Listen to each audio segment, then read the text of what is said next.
Bueno, ¿qué tal? Hola, hoy es miércoles 18 de noviembre, es Psicología Comunitaria, Social e Institucional de la Escuela Superior de Medicina de la Universidad Nacional de Mar del Plata, la Cátedra de Psicología Comunitaria, Social e Institucional. Mi nombre es María Clara Areta y vamos a dar la segunda clase del Malestar en la Cultura de este año, 2020, y vamos a retomar con algo en lo que me equivoqué la clase pasada, que tengo que ponerlo en el sumario que tienen ahí en el YouTube. Pero ya se los quiero aclarar porque es algo importante.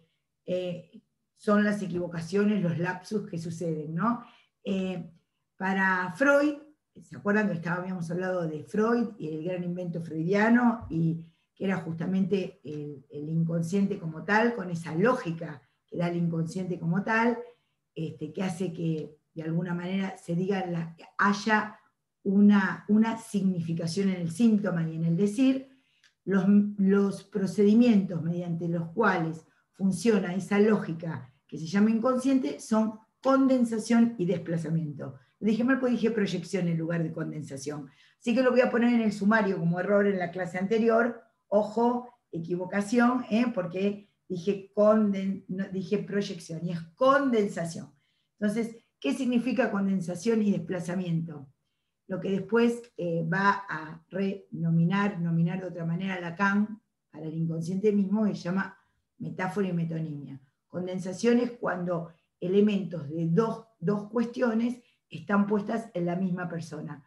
Por ejemplo, una vez yo soñé que había una persona que se llamaba como mi hermano y mi marido al mismo tiempo. Entonces era entonces Jorge, Mario, de tal. Entonces uno podría decir, ahí que se condensó la idea de mi hermano, la presencia de mi hermano con la idea de mi marido, y eso aparecía en un nombre particular.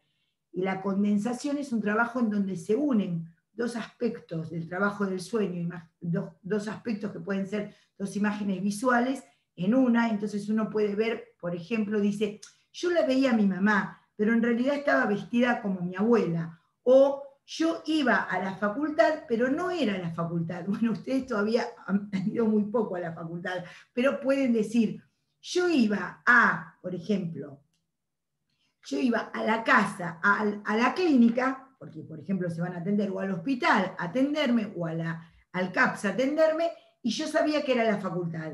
¿Y ahí qué ha pasado? ¿Por qué? Porque había un elemento en donde decía, estaba el cartel de la Escuela Superior de Medicina y el logo que yo veía. Ahí se ha condensado, se han juntado dos imágenes.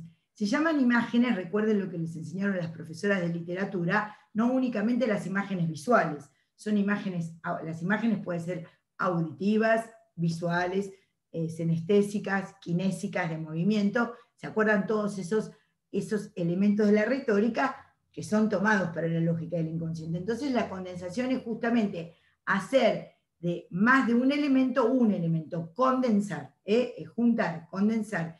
Y el desplazamiento es justamente hacer que algo que estaba al lado de otra cosa tome las características de esa cosa sin mediar entre ellos una lógica aristotélica clásica. Por ejemplo, si yo tengo una botella de Coca-Cola acá, ¿sí? Y al lado tengo el teléfono, yo puedo decir que yo soñé qué tomaba del teléfono, ¿sí? Entonces uno podría decir, ¿qué tomás del teléfono? ¿No? ¿Por qué? Porque lo que estaba en juego era dice Freud, la cercanía, por un elemento geográfico, por un elemento de una cosa a la otra. Pasa un elemento a la característica del otro elemento, se desplaza.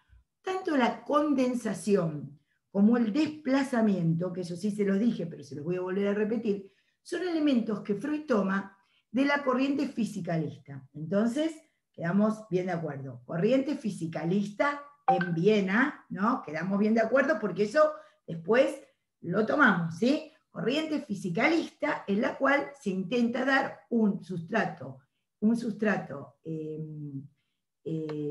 digamos, material a lo que es el devenir psíquico. Entonces, en esa cuestión aparece justamente la idea de la condensación y el desplazamiento como elementos que están en juego cuando Freud empieza a escribir todas estas cosas, que es a comienzos del siglo XX, que es lo que yo les expliqué, epistemología de la máquina de vapor. Ustedes dirán, pero ¿por qué epistemología de la máquina de vapor? Ya les hemos explicado con Foucault la cuestión de la episteme epocal. Cada sujeto está sujeto a su episteme epocal. Entonces, Freud en ese momento estaba en plena revolución industrial. Entonces, los elementos que toma son los elementos de la física asociados a la producción. Y la máquina de vapor, todos ustedes deben saberlo culturalmente y como médicos, que les van a permitir llevar adelante mejor su tarea, que bueno, la máquina de vapor lo que hizo fue justamente es calentar agua, que esa agua transformada en vapor mueve una rueda, y ahí tienen la tradicional y primera máquina, el tren. El tren, que es uno de los factores de producción muy importantes.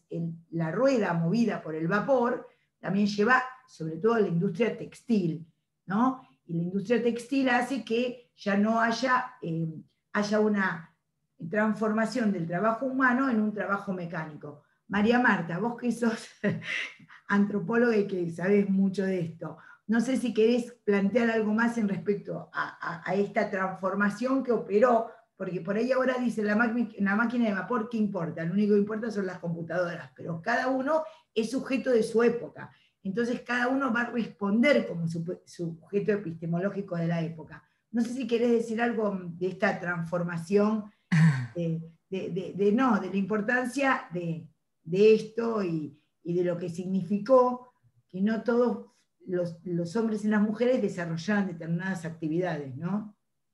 Claro, sí, tiene que ver con esto, con esta concepción también de sujeto, de pensar que somos un producto también de una época, donde también en esa época existen criterios de verdad que después pueden cambiar y que, como, así como vimos, hemos visto construccionismo, eh, es decir, nacemos ya en un mundo donde están establecidas ciertas verdades, ciertas pautas, ciertas maneras de comportarse establecidas como las correctas o lo que se debe hacer.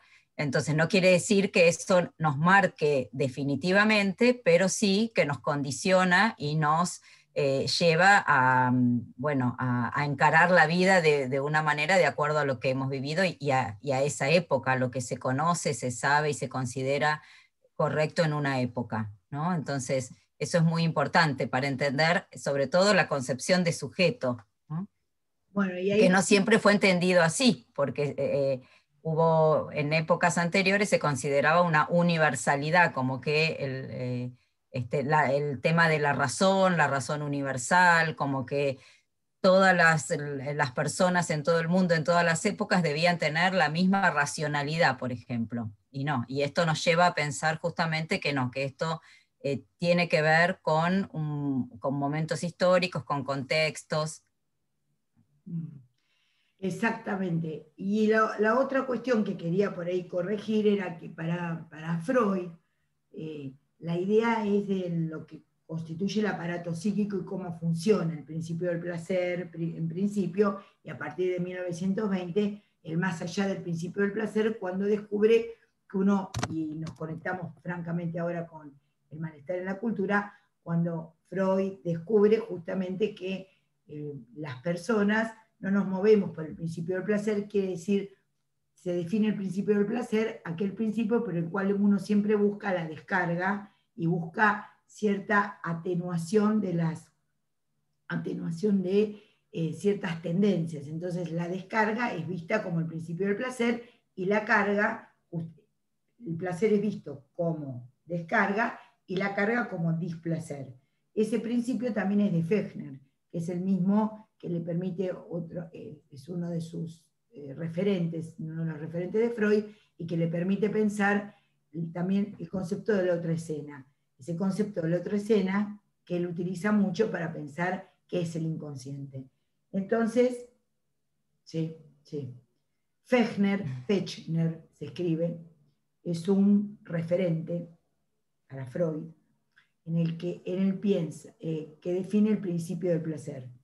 se define el principio del placer como aquel principio de funcionamiento mediante el cual el aparato psíquico busca la descarga y encuentra en la descarga el placer. ¿Se entendió? Ese es el principio del placer. Entonces,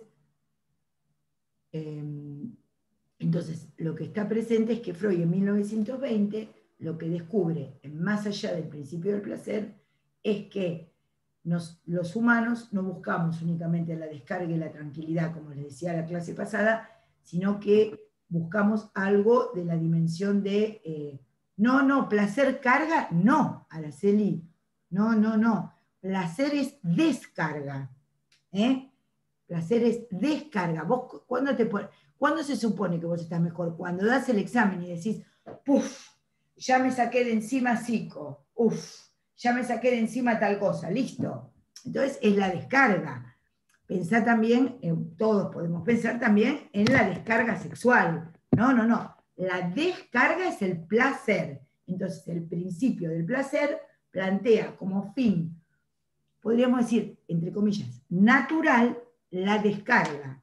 Pero Freud lo que descubre es que culturalmente estamos tomados por el más allá del principio del placer. ¿Qué hacemos? Nos complicamos la vida.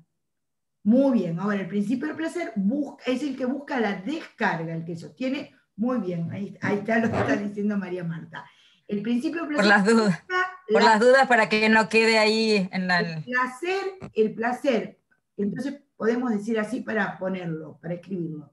El principio del placer es el principio mediante el cual la descarga es lo placentero. ¿Se entendió? Bueno, entonces, muy bien. Entonces, pero el tema es que si nosotros buscáramos únicamente la descarga, no nos estaríamos agrupando, no estaríamos haciendo vínculos sociales, no quisiéramos estar con otro, no emprenderíamos tareas. El principio del placer es el principio por el cual la descarga es lo placentero. Ahí está, lo escribió María Marta. Perfecto, ¿eh?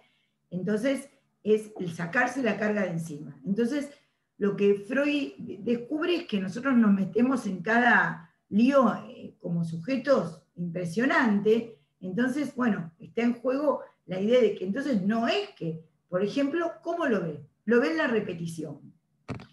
Antes María Marta les decía, nosotros llegamos a este mundo cuando este mundo ya está armado. Entonces, es como cuando ustedes empiezan a ver, por ejemplo, han visto Game of Thrones o lo que ustedes vean.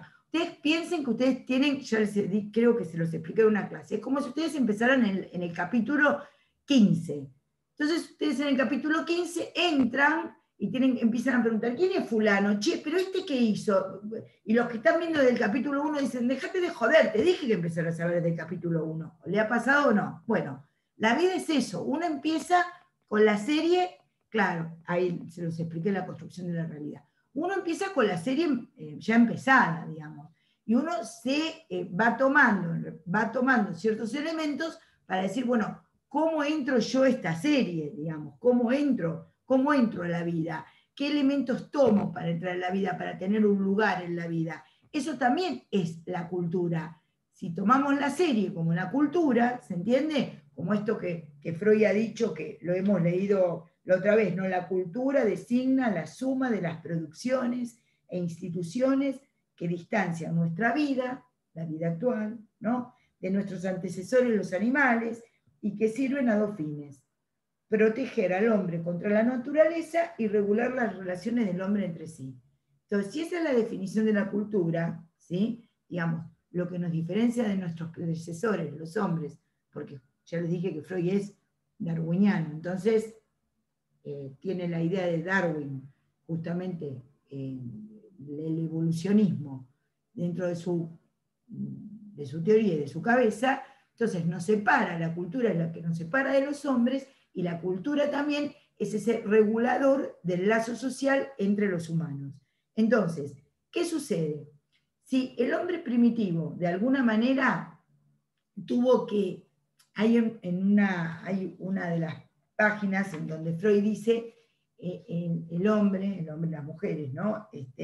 Han perdido, han prescindido de la libertad para ganar seguridad. Esa también es una de las definiciones que podemos tomar de la cultura, ¿no? Digamos, que hemos, como hombres primitivos, digamos, hemos preferido, digamos, hacer una choza y resguardarnos de la naturaleza. Usamos la misma bibliografía de 45 hojas para ambas clases. Sí, sí, de la misma bibliografía. Lo que pasa es que no hablamos de todas, por eso estoy dando la segunda clase, ¿sí? Es la misma bibliografía. De nada. Entonces, lo que está en juego es que si nosotros nos protegimos de la naturaleza y nos protegemos del agresor, perdemos, digamos, en libertad, pero ganamos en seguridad. Y una de las definiciones de la cultura es también esa.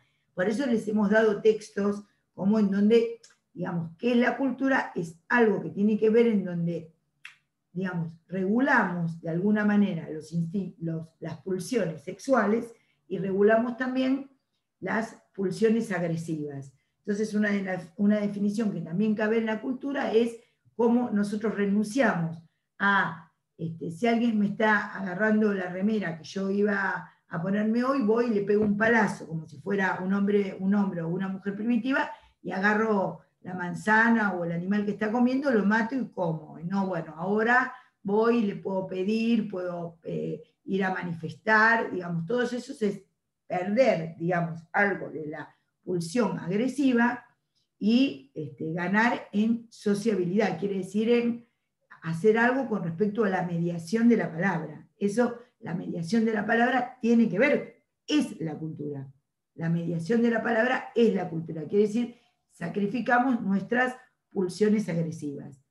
Y también sacrificamos nuestras pulsiones sexuales, porque Freud lo que explica, mediante un mito que se llama mito de la horda primitiva, es que hay un padre, ¿no? Se llama Urvater en alemán, el padre primitivo, el primer padre, que es el que de alguna manera tiene derecho al acceso sexual entre todas las mujeres, y hasta que hay una rebelión de los hijos, es el mito de la horda primitiva. No de la gorda primitiva, es de la horda con H.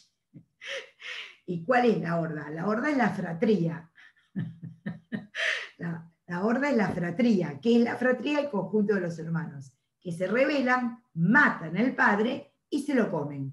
Entonces ahí aparece, dice Freud, este es un mito en donde puedo decir que se articula algo en donde no hay uno solo que manda y uno solo que es dueño de todas las mujeres, sino que los hijos matan al padre y se lo comen. Se ha preguntado muchas veces la cuestión esta y se ha planteado así: lo matan, mito de la horda primitiva. ¿Lo podrías escribir, María Marta? Mito de la horda primitiva, ¿sí? Horda primitiva.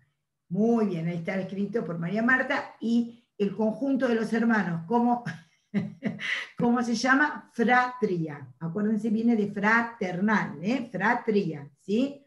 Entonces, muy bien, ahí está escrito por María Marta. Muy bien. Qué buen pizarrón que tengo. Sí, bárbaro, María Marta, muchas gracias. Entonces, de alguna María manera... Clara, ¿y qué pasa cuando esos hermanos, digamos, matan al padre? ¿Quedan liberados de Quedan la liberados, situación? no liberados, porque la pregunta de María Marta no es ingenua, porque justamente vamos a darle un poquito, vamos a charlar un poquito, María Marta, entre las dos en el sentido de qué implica Claro. esto, ¿no? Porque es muy metafórico el mito, ¿no? Este mito. Y No es que lo podríamos relacionar con muchas cuestiones que suceden hoy en día, incluso en las instituciones.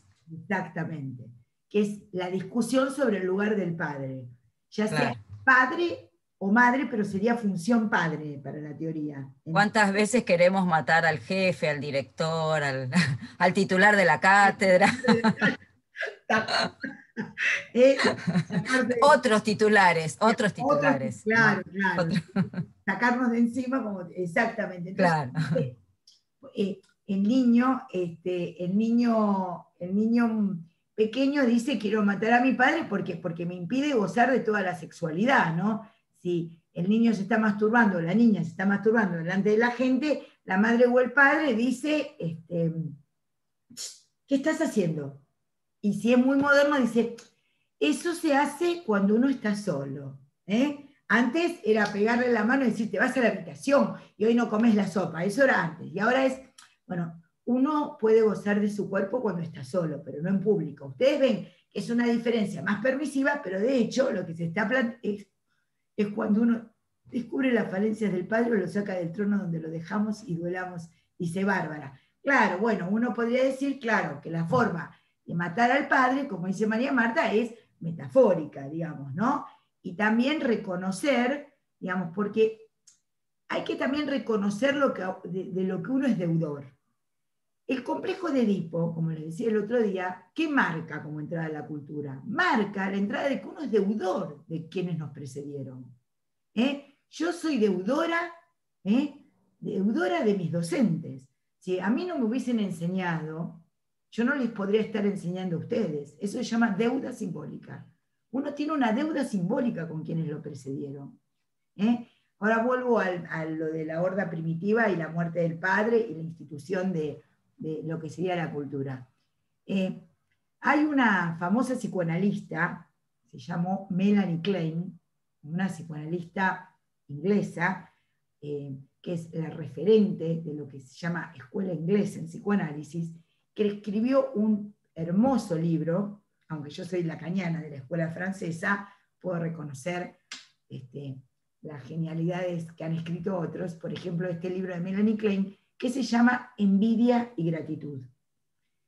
¿Por qué les nombro este gran libro de Melanie Klein que se llama Envidia y Gratitud? Porque creo que esa es una definición de lo que es el psicoanálisis y la cura del psicoanálisis. Cuando uno entra a un tratamiento, muy bien, ahí está María Marta, Envidia y Gratitud. Muy bien, gracias. Cuando uno entra al tratamiento, entra perturbado por el concepto de la envidia, porque también el concepto de la envidia y de los celos son circunstancias inherentes absolutamente a la cultura. Entonces uno viene, y aparte no reconociendo que está celoso o envidioso, porque en general el neurótico obsesivo lo que va a decir es, no sé, Rocío, hasta cuándo se puede... Lo que pasa es que las preguntas se me presentan en la misma pantalla en donde yo me estoy viendo. Si quieren, las preguntas que sean, que no sean del tema, aclaramos antes de terminar la clase, les aclaramos las cuestiones que tienen que ver con el parcial, y además la semana que viene vamos a hacer un repaso, dudas, así que hoy aprovechemos la clase esta y después al final... Las preguntas que no tienen que ver... Hasta las 23:59. Las preguntas que no tienen que ver con el tema son una forma de matarla a la titular. Claro. Casi demostrar de una manera cultural lo que estás diciendo son boludeces. Y si yo me pongo a responderlas, peor. La mato yo. Entonces, adjunta mata titular. Adjunto se asocia, conduce horda y horda mata titular. Bueno, entonces lo que podemos decir es justamente que estas formas de entrada de la cultura tienen que ver con el padre y tienen que ver con una posesión con respecto a la figura de autoridad. Y cuando Melanie Klein escribe Envidia y Gratitud es porque justamente una manera de del malestar en la cultura son los celos y la envidia.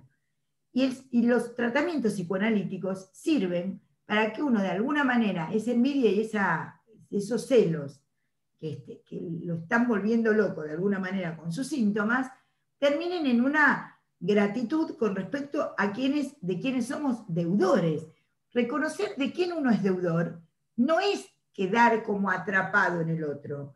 Uno queda atrapado en el otro cuando por él está discutiendo hasta los 60 años, ¿por qué me hiciste tomar la comunión? ¿O por qué no me dejaste ir aquel día a Córdoba, como hizo mi mamá, que no me dejó ir con mis tíos a Córdoba? Entonces, uno lo que puede decir es, bueno, parte de la evolución y parte de estar mejor es ir duelando, como decía antes, creo que Rocío, o no sé si, no me acuerdo si era Rocío quien decía eso, ir doblando esos aspectos de injusticia que el padre y la madre han cometido con respecto a uno.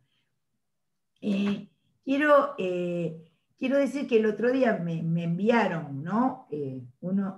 Personas que son superiores a mí con respecto a hacer una tarea, y yo en lugar de poner es echar en cara los errores, claro, exactamente, constantemente. Una cosa es que uno sepa que uno considera un error lo que ha hecho el padre y la madre, porque eso también es un mito a desterrar. Siempre los padres hacen las cosas bien, como si fueran los Reyes Magos. Bueno, hay que ver cómo uno encara la búsqueda de la justicia. Si uno encara la búsqueda de la justicia de una manera adecuada, es porque puede entender que es deudor y al mismo tiempo quiere ser el propio protagonista de la vida, ¿no? El otro día les contaba un lapsus para que entiendan cómo funciona el inconsciente.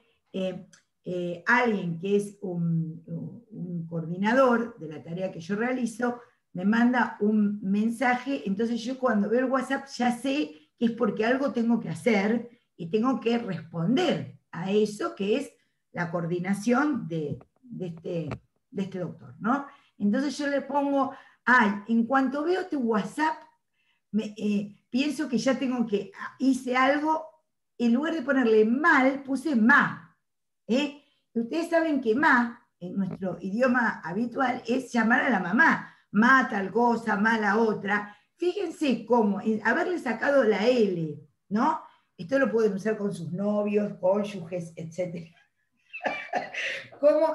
Como dice un amigo mío que es escritor, el corrector del teléfono nunca se equivoca. Y otro escritor que dice, ese es Ceselovsky, y otro Modarelli que dice, el acto fallido, es una forma de decir a los lapsus, nunca falla.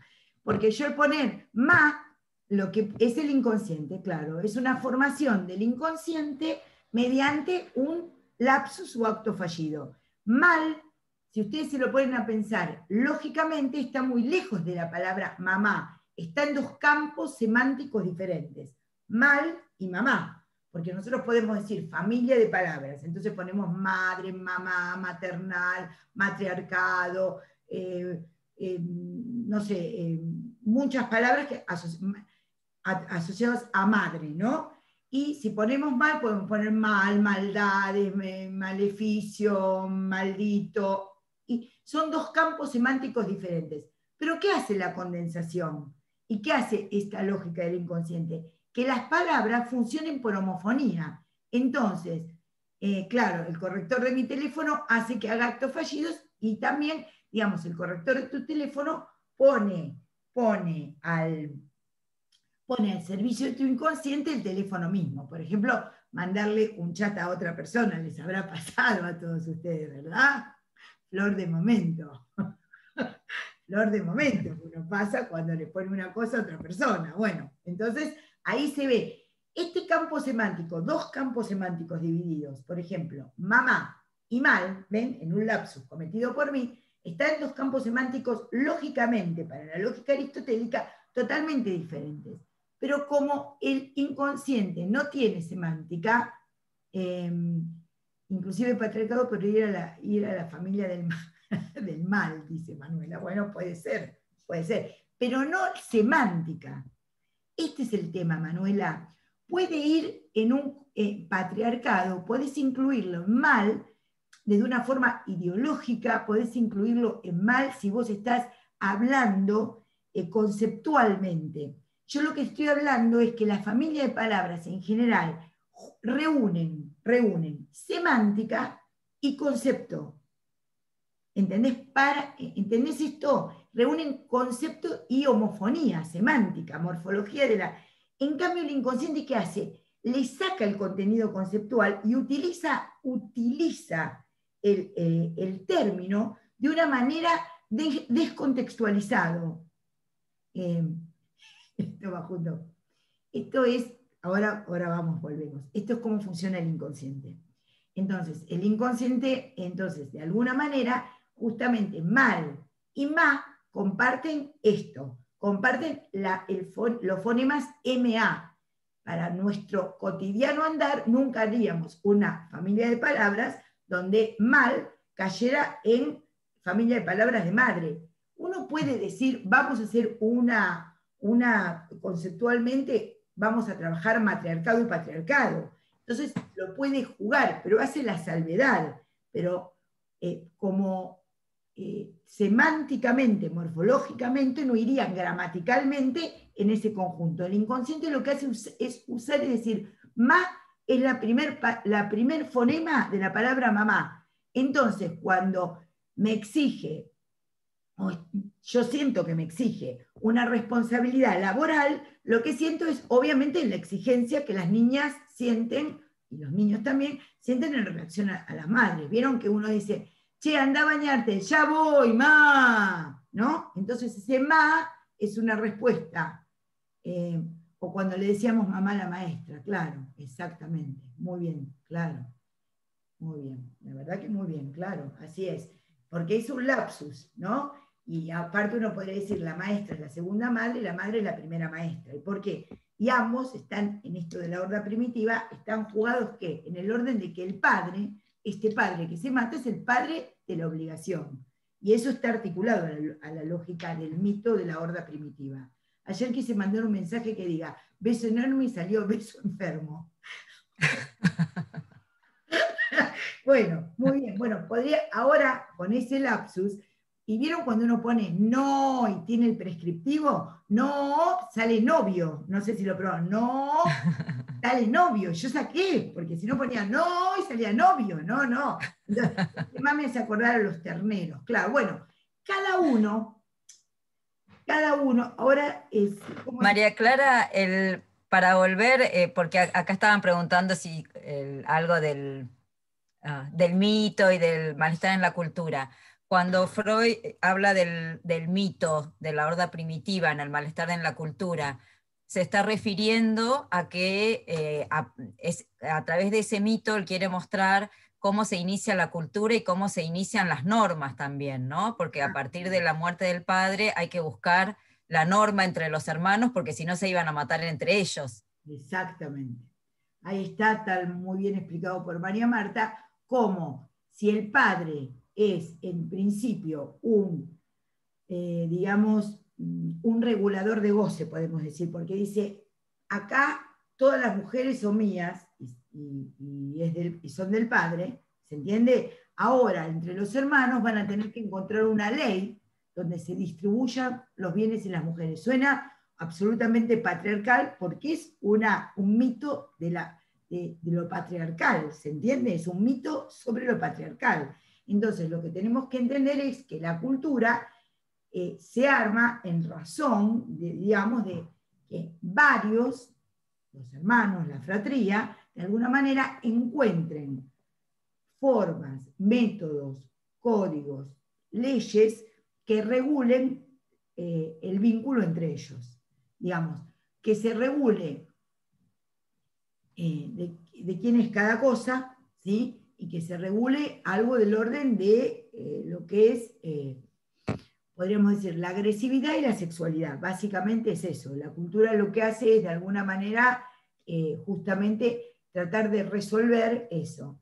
Estaba pensando que después Levi-Strauss toma de Freud en este mito, y él considera que el inicio de la cultura, la cultura se inicia cuando aparece el tabú del incesto, ¿no? Es decir, en forma amplia, es decir, si pensar que estos hermanos que quedan ahí sin un padre, tienen que pensar que esas mujeres no, si tienen que adueñarse ellos de esas mujeres, se van a empezar a pelear. Entonces las prohíben, en el sentido de que no pueden tener relaciones con esas mujeres, y tienen que buscar mujeres afuera de esa horda, es decir, en otro grupo.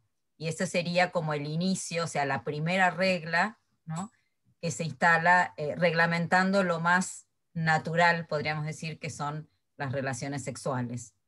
Claro, uno podría decir, instala, eso de la maestra y la mamá sería desplazamiento. Muy bien, muy bien, muy bien. Desplazamiento, muy bien. Ven cómo uno dice, les va cayendo la ficha. Muy, muy bien, sería desplazamiento, muy bien. ¿Por qué? Porque mantiene ma y ma, ¿se entiende? Muy bien. Entonces, ma, uno se equivoca en lugar de decirle seño, le dice ma. Y vieron que a veces en la escuela secundaria, cuando los chicos entran ahora a los 11 o 12 años, a primer año en la escuela secundaria, en lugar de decirle profe, le dicen seño, y los otros se ríen. Entonces uno podría decir, ¿qué es esto? ¿No? Lo que les explicó María Marta con respecto a la regulación es ahora explico otra vez el desplazamiento, es la cuestión de la exogamia, es la salida a la exogamia. A ver, ¿quién contesta? ¿Qué corriente filosófica de la cual hemos hablado es el fundador Levi Strauss? Que se escribe Levi Strauss, ahora se lo escribe María Marta. ¿De qué corriente, de qué gran corriente Levi Strauss? Ahí lo tienen por María Marta, ¿sí? Como era francés, le decimos Levi Strauss, pero es un apellido de origen judío-alemán, ¿sí? A ver, ¿quién? Muy bien, Janina, muy bien, el padre del estructuralismo, muy bien, Levi Strauss es el padre del estructuralismo. ¿Se acuerdan algunos? Van a decir, bueno, ahora que sigue explicando lo del inconsciente, le voy a explicar. Muy bien, muy bien. ¿Se acuerdan algún libro que haya escrito Levi Strauss? Vamos, doctores, no sepan solo de anginas. A ver, ¿algún libro que haya escrito Levi Strauss? ¿No? No estudié, dicen. No, por si lo conocían. Bueno, hay unos libros, me acuerdo de haber leído algo en antropología, exactamente. Hay unos libros, ahora María Marta les va a plantear mejor, yo María Marta le situaría justamente digamos, un libro y una serie de libros. Uno sería El pensamiento salvaje, ¿sí? Y el otro libro, otro conjunto de libros que situaría son las mitológicas. Y ahí en las mitológicas, puedo decir lo crudo y lo cocido, ¿no? ¿Qué agregarías vos, María Marta, para Levi Strauss? Bueno, otro libro muy conocido son Las estructuras elementales del parentesco. Es decir, porque Levi-Strauss analiza justamente, o sea, él buscaba la estructura para Levi-Strauss estaba muy ligada también a lo que después pensaba Freud también, ¿no? Como una estructura mental, algo que que había que descubrir porque era universal en el sentido de que estaba oculta, inconsciente, pero que se expresaba de distintas maneras en las diferentes culturas, porque él era un amante de la diversidad cultural. Entonces estudió muchísimas culturas, tribus en distintos lugares del mundo, en Brasil, en Estados Unidos, y donde buscaba cómo se expresaba esa estructura a través del parentesco, los mitos, los rituales, es decir, estas manifestaciones culturales en las cuales podía encontrar eso universal, pero expresado de distintas maneras, ¿no? Es muy compleja la teoría de Levi-Strauss, pero muy interesante. Bueno, pero lo que podemos sintetizar para que quede, María Marta, es lo que vos has dicho, digamos, que es el padre, lo que hemos dicho, que es el padre del estructuralismo, que es el fundador del estructuralismo, sí. Y que, así, les digo para que se ubiquen, ¿no? Freud es de 1856, Levi-Strauss es del comienzo del siglo, llegó a cumplir 101 años, ¿no? Y falleció. Sí, murió hace poco, sí, hace pocos años, sí. Ajá. Sí. Y era un admirador de Freud, era un admirador y tomaba muchos relatos, por ejemplo, el tema del tabú del incesto, del complejo de Edipo, y discutía, digamos, con los antropólogos de la época con respecto a la universalidad, por ejemplo, de estos planteos de Freud, del tabú del incesto, del complejo de Edipo, y esta concepción de estructura a nivel psíquico, a nivel inconsciente, que era diferente del concepto de estructura que se utilizaba generalmente en la antropología y en la sociología, que era a nivel empírico, la estructura como el conjunto de relaciones sociales, ¿no? Entonces, Esa era una manera de entender la estructura. entonces ustedes ven cómo en el malestar en la cultura podemos articular ambas teorías. Levi-Strauss nació en 1908, acá lo busqué en Wikipedia, y nació, no me acordaba que había nacido en Bruselas, María Marta, y se murió en 2009 con 101 años, como les dije, en París.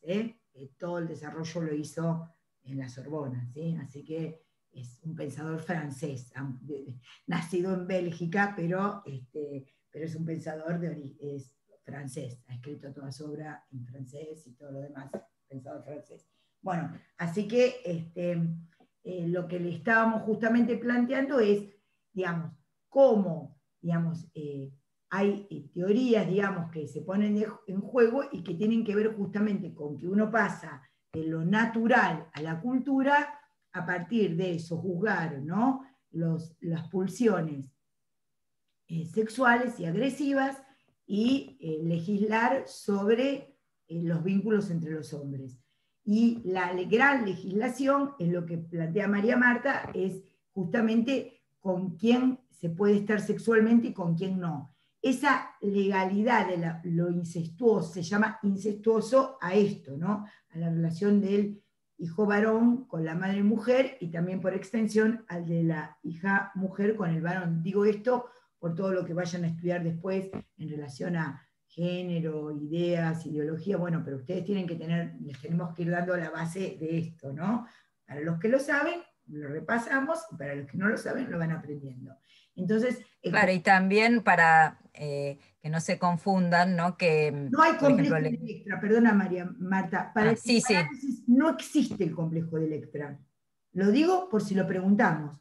Eso es, el psicoanálisis toma el complejo de Edipo, sirve para entender la sexualidad del hombre, de los hombres y de las mujeres. No hay complejo de Electra.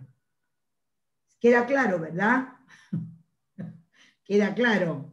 No hay complejo de Electra. Eso no sé de qué autor es, no es freudiano, no es... la secundaria me mintió, me mintió muchas cosas seguramente. Eso, no hay complejo de Electra. No hay el complejo de Edipo en Freud, ¿cómo se llama el estudiante que escribió? El complejo de Edipo en Freud regula hasta... Qué suerte que lo dijiste, te agradezco muchísimo.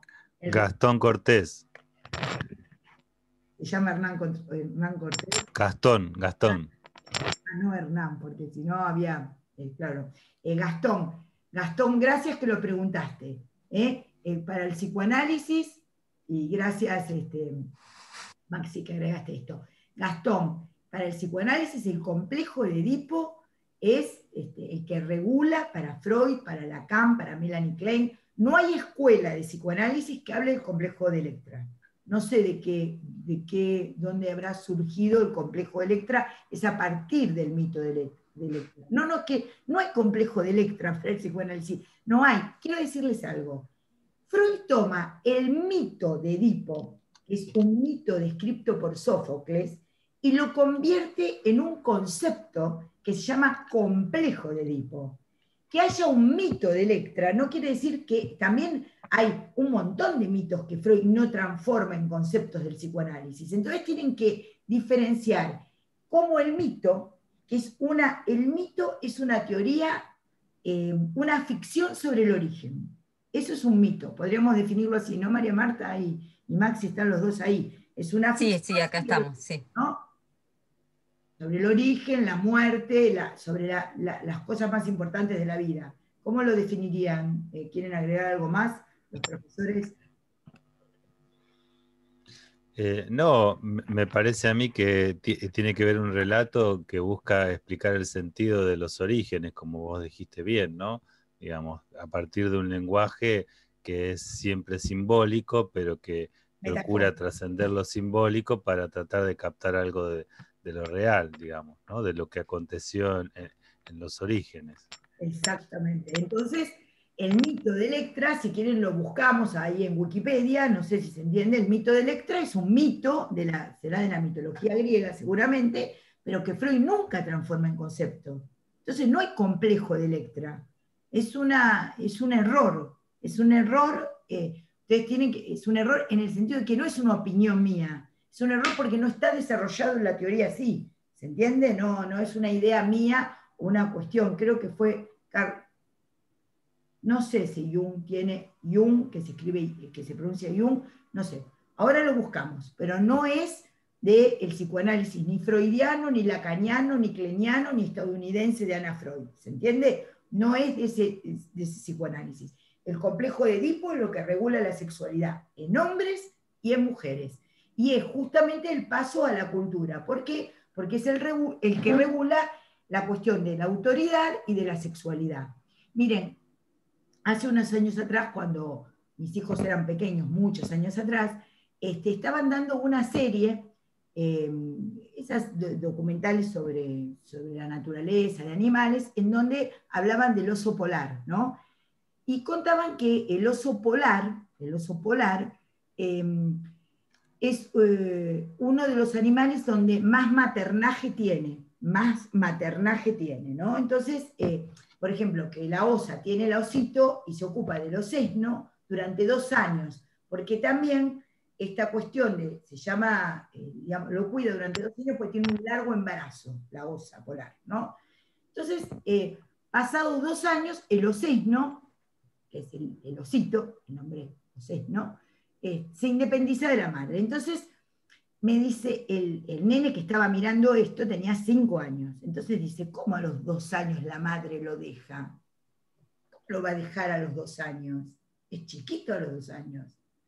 Entonces, este es el concepto de, ¿y qué significa que la madre no lo reconoce más? Me hace la inquietante pregunta. ¿Qué significa que no lo vea? Entonces uno podría decir, ¿qué significa que la madre no lo reconoce más? Primero, que la madre pierde hacia él la relación de maternaje, quiere decir, no lo cuida más porque el oso polar es mucho menos, el concepto es prematuración. Nosotros somos seres muy todos somos de alguna manera prematuros. La prematuración de lo humano es algo que ustedes tienen que saber muy bien como médicos, se llama prematuración. Nosotros biológicamente somos seres siempre prematuros, porque aunque hayamos nacido de 38, 40 semanas, de 9 meses, etcétera, etcétera, ¿por qué somos prematuros? Porque no podemos sobrevivir si no es por el semejante. Freud llama complejo del semejante. Si yo no tengo un semejante, alguien que me cuide, que cumple la función materna y paterna, no hubiésemos podido sobrevivir, ni estaríamos hablando de la estructura, Lévi-Strauss, Freud, la cultura, Lacan, miren cuántos autores hemos nombrado.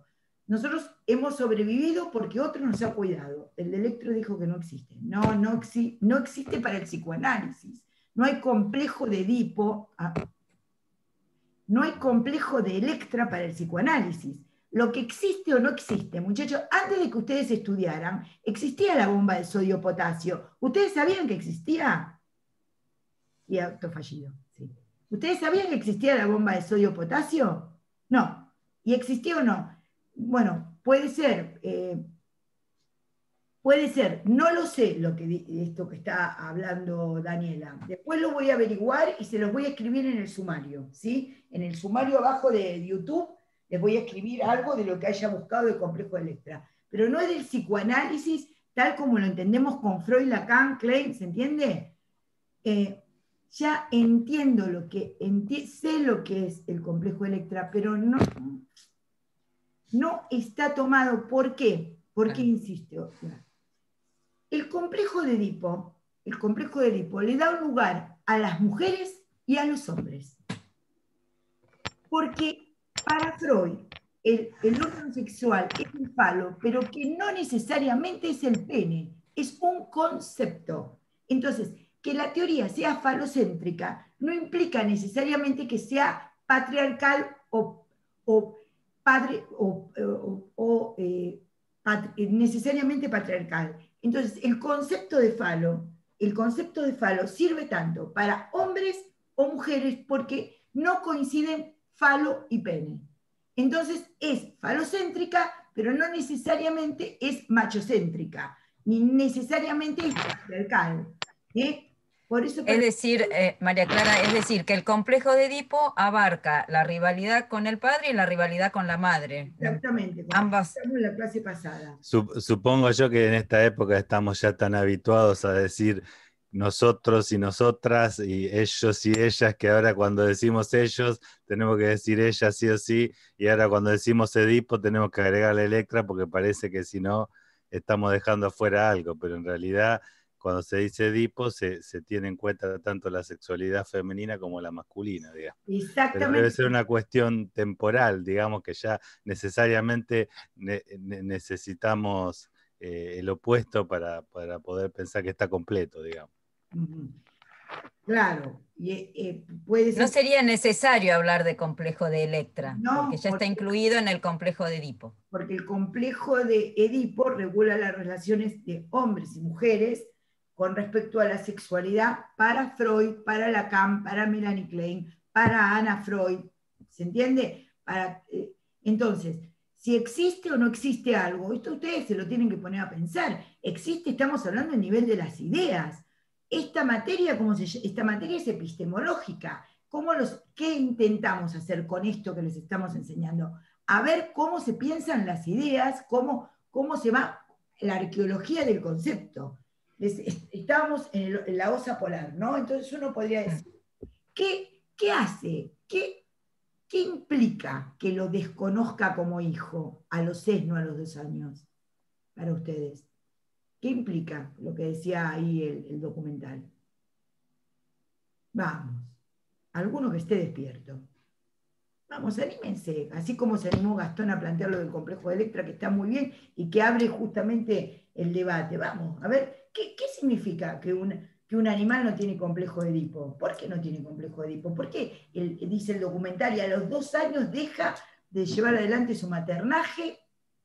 No hay lenguaje, que solo puede mantenerse por sí solo. Bueno, eso sería el concepto de prematuración. El caballito nace y se pone de pie. Nosotros tardamos 1 año y todo el mundo, ¡ay, qué lindo! ¿Cómo camina? Pero tardamos 3 meses en sostener el cuellito, 6 meses en sentarnos, 9 meses en pararnos y 12 meses en caminar. El caballito, ¿por qué deja de depender de un otro? ¿Sí?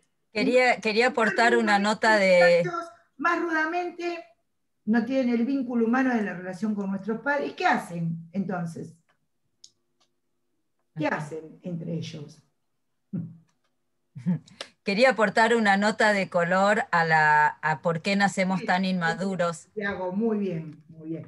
No hacen incesto, tienen relaciones sexuales entre ellos, no tienen incesto, porque el incesto es cultural. Entonces, ya voy, María Marta, a lo que va. Sí, entonces, sí. La osa desconoce que es el hijo y entonces puede tener relaciones sexuales con él.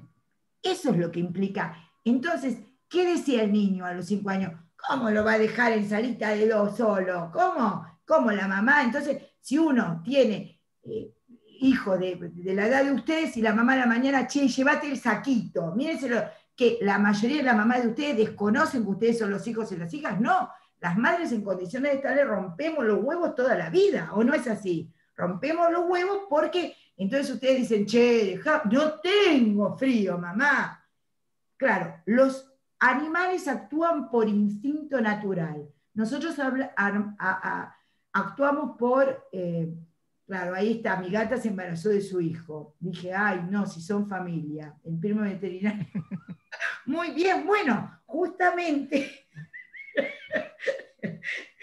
Es tremendo, claro, y se armó un lío en toda la familia, digamos. Bueno, claro, que la naturaleza es así. Nosotros no tenemos naturaleza, tenemos malestar en la cultura. Pobre, dice uno. Bueno, pero está muy bien esto, porque si estas son las cosas que ustedes tienen que entender de estos conceptos que estamos dando. Por ejemplo, el concepto de incesto, que entendemos, digamos que hay situaciones prohibidas. Entonces, como no hay instinto maternal, ¿por qué no hay instinto maternal? Porque la osa tiene instinto maternal, pero las humanas, lo que seguimos rompiendo los huevos como madres es, che, ojo, nada de tan boluda, porque yo soy, al fin y al cabo, nene, ¿viste? más modernas o menos modernas, nene, comportate, ¿o no? No sé qué, o gracias por llamar en la cuarentena tantas veces, muchas gracias por ocuparse de la madre, ¿eh? El osito seguro que se ocupa en la cuarentena de la madre, pero estos no, porque se van, ¿se entiende? Entonces buscan la exogamia, eso es la búsqueda de la exogamia. El incesto hablaría de la relación endogámica. ¿Sí? Entonces ustedes van a ver, ahora puede hablarles María Marta de esto, de culturas más endogámicas y de culturas más exogámicas. Por ejemplo, ahora María Marta va a decirlo con más propiedad que yo, de pensar culturas más endogámicas y exogámicas. Entonces, la cultura es salir a hablar, somos sujetos del lenguaje, hablamos, nos agrupamos por cómo hablamos, celos, envidia, digamos, producen segregación social, nos segregamos como en grupos, ¿se entiende? Y gracias a la palabra y a cierta instalación de las normas, funcionamos. Quería decir algo con respecto al lenguaje, que también es muy importante, que el intelectual que tradujo y que trajo a Lacan en la Argentina fue Oscar Mazota. Y Oscar Mazota lo trajo gracias a la intervención del doctor Pillon Rivière, que fue un adelantado en muchísimas cosas, el doctor Enrique Pillon Rivière, que lo vimos en psicología social, y que era un hombre impresionantemente culto, a quien yo tuve el gusto, el placer de conocer en épocas tremendas de la Argentina en los años 70 y pico. Pillon Rivière trajo a Lacan a la Argentina, digamos, trajo los textos de Lacan y Mazota los introdujo, ¿sí? Y Mazota hace un chiste y dice, los animales tienen lenguaje, ojo con todas estas cosas porque son cosas importantes, me explico, ¿verdad? Para que ustedes estén tranquilos en el verano y nosotros también. Muy bien. Claro, los animales tienen un lenguaje, por ejemplo el de las abejas, ahí dice Flor, creo. Claro, pueden tener todo, Gastón, todo lo que uno diga, endogamia, incesto, son desde la marca de la cultura, claro. Entonces, no vamos a decir que el gatito de no sé quién que tuvo hijos con la madre o con no sé quién tuvo hijos es Edipo, porque eso sería desde la cultura, desde los gatitos están ahí dando vueltas, tienen instinto, hormonas, sácate. Los animales, bueno, claro, y ahora voy a esto, Valentina. Mazota hace un chiste, no hace un chiste, sobre un chiste trabaja y dice esto. Las abejas pueden tener lenguaje. ¿Por qué? Porque con tal movimiento la abeja tal señala, hace un signo con respecto a donde hay polen para ir a buscar, ir a libar el polen a determinadas plantas para luego hacer la miel. Pero ¿por qué no tienen palabra? ¿Por qué no tienen habla, lengua? Porque nunca harían un chiste con respecto a dónde está el polen. Y eso hace la diferencia entre la cultura y lo animal. Eso es la diferencia entre la lengua que funciona como condensación y desplazamiento para Freud, metáfora y metonimia en Lacan. Claro, es comunicación. Muy bien, muy bien. El lenguaje tiene una característica que es comunicacional y otra que es que tiene que ver justamente con hablar algo de uno mismo, que tiene que ver justamente con el ser. Tanto tiene que ver con el ser que Lacan llama de una manera a los sujetos, los llama par lettre.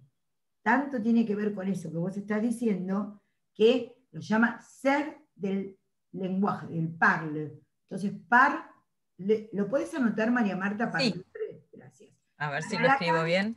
Tanto es el uno ser del lenguaje que se llama par lettre. El sujeto para Lacan es par lettre. ¿Es así? No, ¿Está bien así? María Marta. ¿Todo junto? Sí, sí. Entonces, a ver si lo puedo eliminar. No. Bueno, ahí tienen las dos palabras. No lo eliminen. Ahí está. Son las dos formas. Parle es de hablar en francés. Je parle, todos los que han aprendido francés lo saben. Yo hablo. Y être es ser. Entonces, par lettre es el conjunto del sujeto para Lacan. Porque es conjunto, porque es sujeto de la cultura, sujeto de la lengua, y justamente de estas bases que la instalación de la cultura, la instalación de la ley en el psicoanálisis, en la segunda tópica, Freud lo ha llamado super yo. El super yo para Freud es el que en la segunda tópica freudiana es el que instala la ley del super yo. ¿Sí? Entonces, María Marta, te esperamos con el comentario bueno, dinámica, sí, sí. Bueno, primero quería comentar una nota de color con respecto a por qué nacemos con esa inmadurez. Y eso, nosotros somos un conjunto de características biológicas y culturales, y en toda nuestra evolución, es lo que se llama hominización, cómo fuimos evolucionando como especie, en algún momento nos paramos, es decir, empezamos a caminar en dos patas, ¿no? Ese caminar en dos patas tuvo su costo.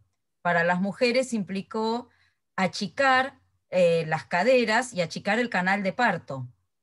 Por lo tanto, la cantidad de meses dentro de la mujer se achica también. ¿Por qué? Porque si creciéramos mucho dentro de la panza durante el embarazo, después la cabeza no pasaría por el canal de parto. Por lo tanto... hay que colocar la cabeza en 10 centímetros para salir por el canal. Claro. Por eso fue una adaptación también. El nacer inmaduros es una adaptación a la evolución, al haber, y esa evolución implicó también el aumento cultural, el que nos paremos, el que caminemos en dos patas, en que tengamos el pulgar que se opone, todo eso que nos permite agarrar cosas y nos permitió también agarrar elementos, cazar, cocinar los alimentos y todo lo que tiene que ver con la cultura, estuvo ligado también a cambios biológicos, ¿no? Entonces, esa inmadurez tiene que ver también con eso, con nuestra evolución, el nacimiento inmaduro, que necesitamos más tiempo de cuidado a través de otros, ¿no? Y después la cultura refuerza eso, porque como decía María Clara, tenemos hijos por ahí de 30 años que les seguimos diciendo que se abriguen, que les hacemos la comida y todo lo demás que ustedes conocen muy bien.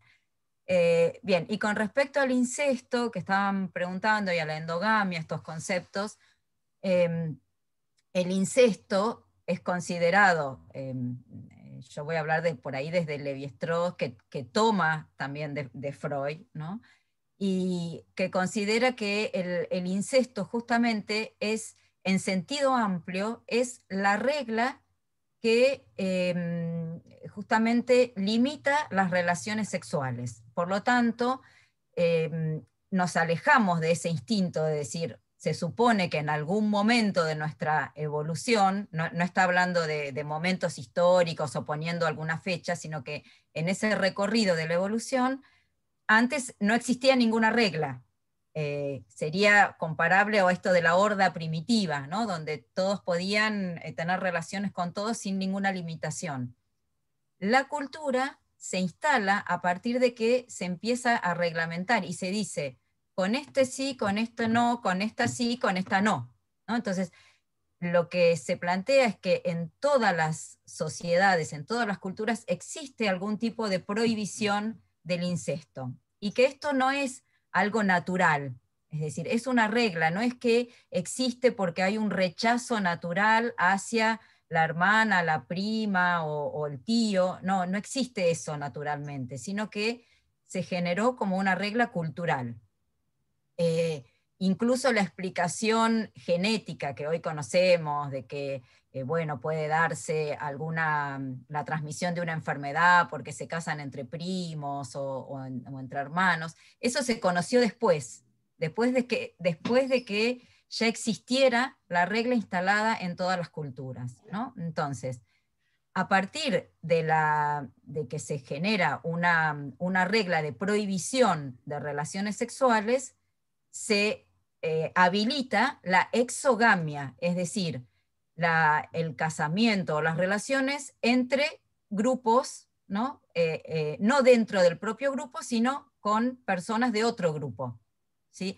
Antes se hablaba, o sea, los antropólogos y también en la época de Freud, hablaban mucho del intercambio de mujeres, porque era lo que se observaba, o la mirada patriarcal justamente observaba que lo que se intercambiaba entre las culturas eran las mujeres, ¿sí?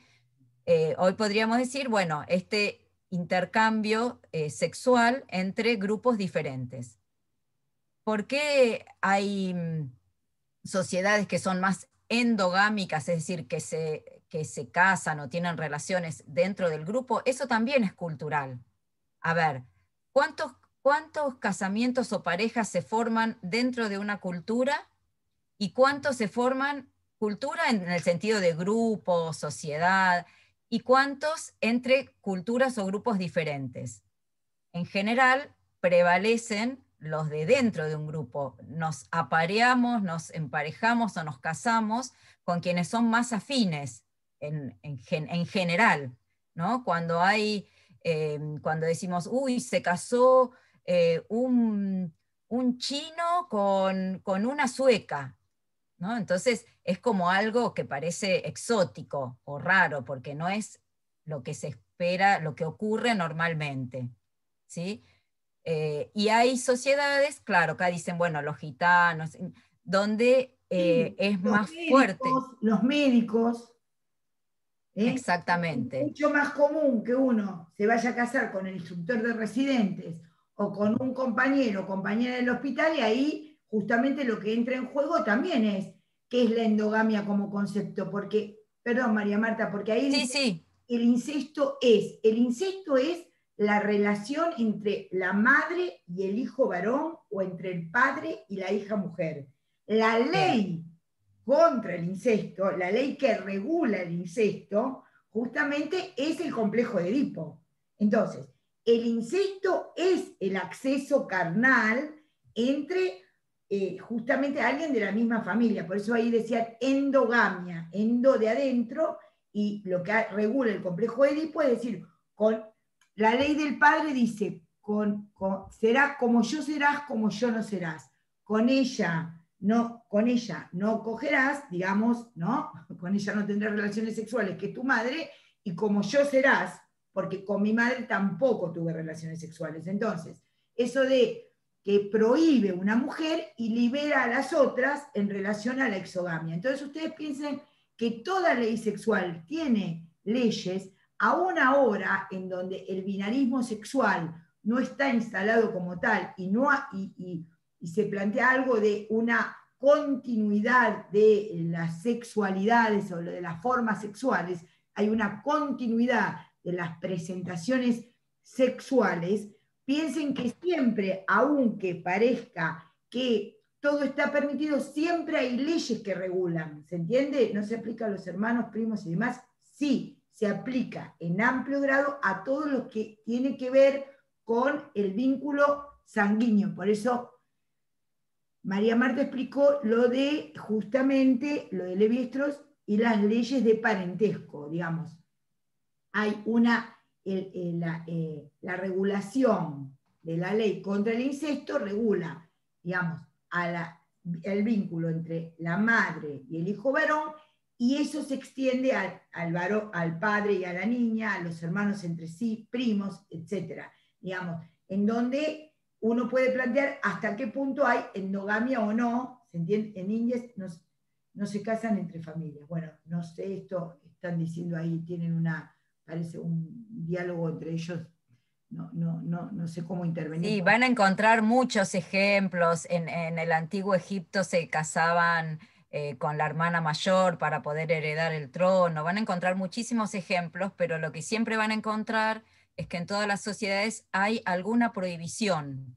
Hay alguna prohibición de relaciones sexuales. Y aunque Más ahora allá, sí, piensen, porque me parece, María Marta, que es interesante pensarlo históricamente y pensarlo en la actualidad, aunque ahora sí, piensen que no hay binarismo sexual, que hay una contigüidad de la sexualidad, entonces LGTBI, digamos, ¿no? Siempre hay leyes que regulan eso, ¿se entiende? Hay leyes del lenguaje que regulan eso, leyes de la cultura que regulan eso, aunque ustedes crean que no hay es porque no las ven, por eso les digo, es como la bomba de sodio-potasio o el intercambio entre membranas o que ustedes no sabían cómo funcionaba el eje hipotálamo hipoficiario. Eso funcionaba antes de que ustedes lo supieran. Ustedes, bueno, llegaron en este capítulo de la vida, yo también llegué tarde, todos somos un poquito, llegamos tarde a la vida y nos vamos temprano de la vida, porque la vida es corta y finita. Bueno, entonces hay que ver justamente cómo se plantea eso. Entonces, ahora dan ejemplos de que en otros lugares de la Argentina hay casamientos más endogámicos que en otras partes de la Argentina. Bueno, eso puede dar más cuenta María Marta. Yo quiero... Sí, son ejemplos culturales, más allá de lo que esté reglamentado por ley, porque por un lado tenemos reglas que son culturales y por otro lado cada país también adapta esas reglas con leyes. Entonces, la prohibición, digamos, del incesto en nuestro país, en nuestra cultura, o sea, no prohíbe que se casen entre primos, por ejemplo. Puede haber casamientos, yo también conozco casamientos entre primos, no está prohibido. Sí, entre padre e hija, entre madre e hijo, ¿no? Entonces, son distintas reglamentaciones, pero lo que atraviesa siempre es la regla. No hay una libertad absoluta de tener relaciones sexuales con cualquiera, ¿no? Por eso, si volvemos al malestar en la cultura, ¿no? Eso es lo que nos genera el malestar, en sentido muy amplio, ¿no? Entonces, y preguntaban también que definiéramos otra vez el par letre. El par letre es el concepto lacaniano, descrito por Jacques Lacan, de pensar al sujeto como sujeto de la lengua, del lenguaje, del discurso, para decirlo más correctamente, del discurso. Par letre, porque el lenguaje para Saussure, que es el padre de la lingüística, lenguaje es la posibilidad de hablar. Lengua es lo que se habla grupalmente o socialmente, y habla es lo de cada persona en particular. Lenguaje, lengua y habla. Para el psicoanálisis, para el psicoanálisis, el lenguaje es condición del inconsciente. Para el psicoanálisis, el lenguaje es condición del inconsciente. Para el psicoanálisis, el lenguaje es condición del inconsciente. No al revés. Tenemos inconsciente porque hablamos, porque hay lenguaje. Y esa forma de, por ejemplo, hacer el lapsus, que el síntoma tenga un significado, que el acto fallido tenga un significado, que el sueño tenga un significado, justamente tiene que ver con esta noción de lo que se llama la langue en francés, que es la lengua todo junto, que es la lengua materna, que es esa forma de hablar que tiene el inconsciente, de lapsear, de decir una cosa por otra, pero que tiene un sentido. Entonces, la ley del incesto está regulada por el complejo de Edipo, es el complejo de Edipo. El incesto tiene una ley que es regulada. Y el par letre es el ser del discurso, ¿sí? El ser del discurso. Entonces, que nuestro deseo está constituido según las palabras que nos constituyen, ¿sí? Entonces, obviamente, nosotros les hemos ido diciendo lo que está en el malestar en la cultura y les hemos dado otros autores u otros textos de Freud que también aluden a este malestar en la cultura. ¿Se entiende?